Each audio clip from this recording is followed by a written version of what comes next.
Matt from Ace Appliance in Toledo, Ohio. Welcome back to another in-home diagnostic video brought to you by ApplianceVideo.com. Okay, what we have is a KitchenAid dishwasher. Basically what's happening is when you open the door, it's just falling straight down. What's going to be broken are the cables that are underneath.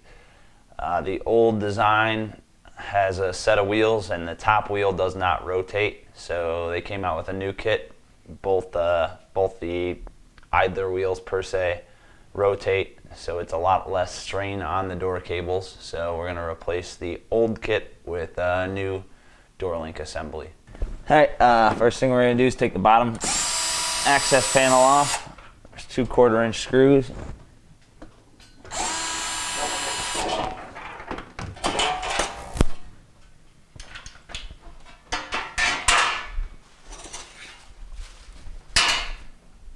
Okay, and we're going to open the door here, and we've got 2 mounting screws in the top here. We got one here, one here. Sometimes these dishwashers have mounting screws here and here underneath these caps.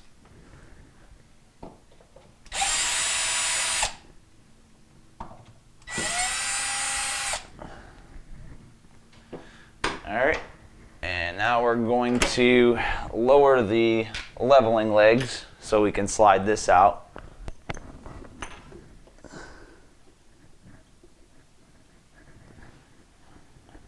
So just going to get under here and just crank these legs up.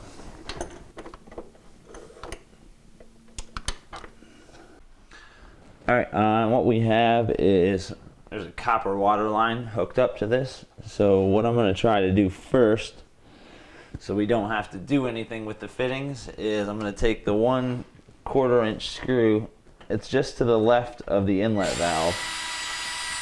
Take that out, and you grab the valve, slide it over to the left.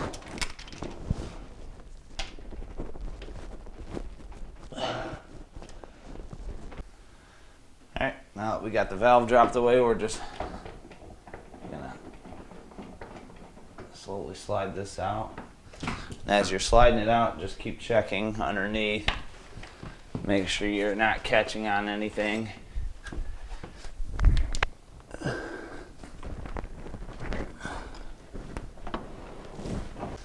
Alright, we got the inlet valve wires disconnected. That should give us a little bit more. And they ran the drain line on the inside of the inlet valve here. So that's what's holding us up now. Alright, so what we're going to do is we're going to disconnect the drain line off the front of the drain pump here. Put a towel down just to catch the water, because there's always water standing in the sump and in the drain line itself. There's just a clamp that goes around the drain line. I just use a pair of needle nose vice grips. Okay, now we have that disconnected. Should be able to pull a little bit further out.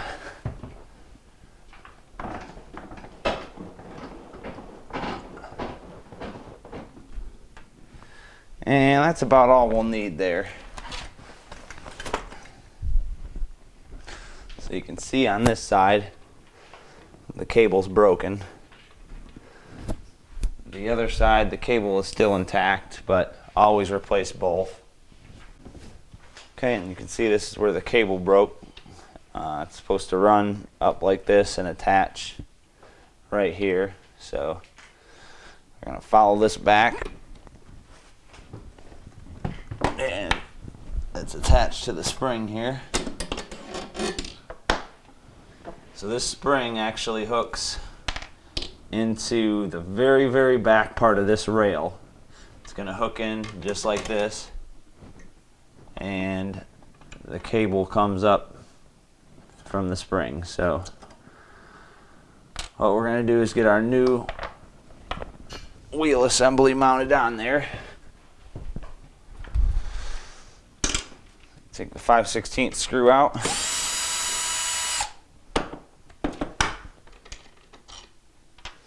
And just kind of rotate it a little bit.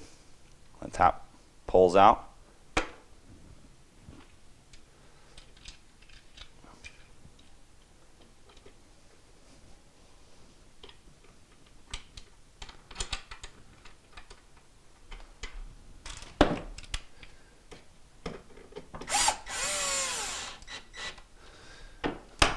Okay, so the difference is this one just has the one rotating wheel, and then this piece doesn't rotate. The new one, both wheels rotate. Alright, so we're going to take our old spring there. We're going to hook this in, just like that. And we're going to hook it into the back of the cabinet.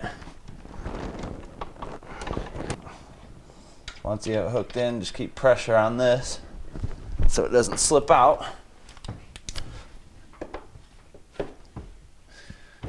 And I use my adjustable vice grips.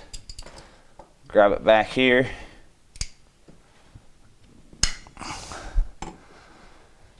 And you run around the bottom of this. There's a little snap right there.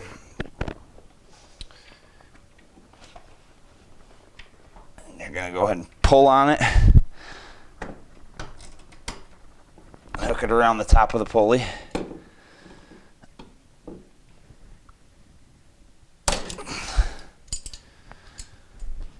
Okay, and we just got to get the other side and put it back together is all. I mean, both sides are the same, so.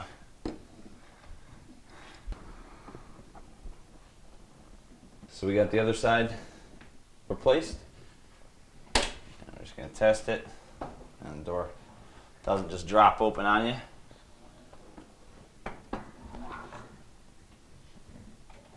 So we're just going to push it in, reinstall it, and that's going to complete the repair.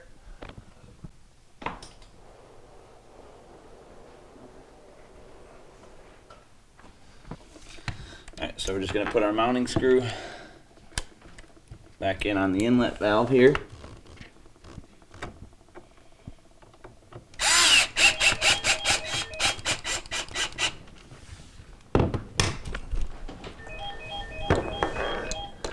We're going to hook the wire harness back up.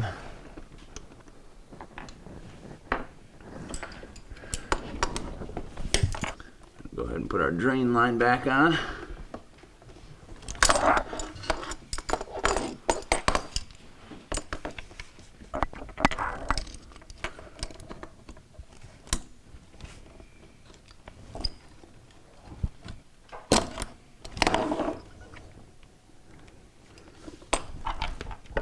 Alright, and now all we have to do is just jack our leveling legs back up.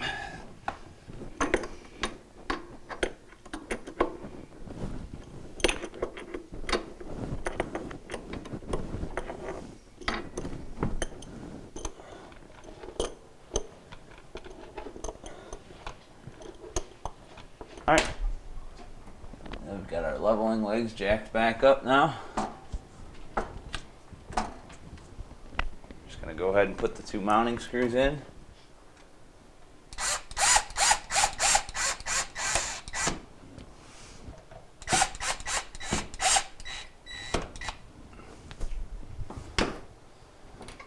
Okay.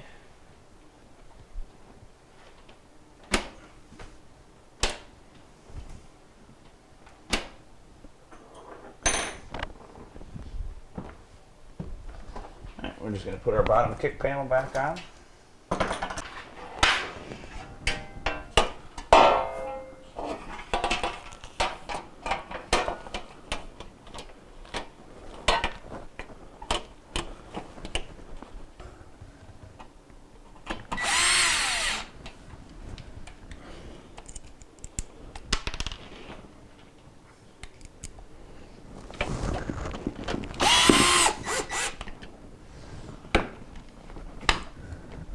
That's going to complete the repair.